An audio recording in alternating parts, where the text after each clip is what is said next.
Welcome to the Banker Lamp. Please enjoy the video. In this video, I will show you how to replace a knock sensor on a Hyundai Sonata. Before we begin, it is crucial to prioritize safety. Always gather your tools, including a wrench set, torque wrench, and safety glasses. Remember to disconnect the negative battery terminal first.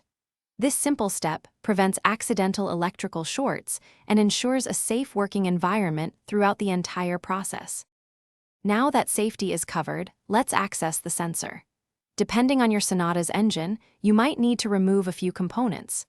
This could include parts of the intake manifold, air filter housing, or various wiring harnesses.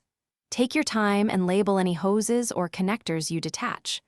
Once clear, carefully disconnect the electrical connector from the old sensor by pressing its release tab.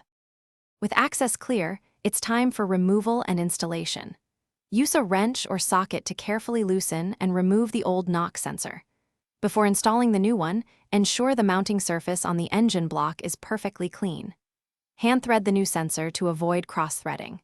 Then, using a torque wrench, tighten it to the manufacturer's specification, typically around 25 Newton meters or 18 foot-pounds, for a secure fit.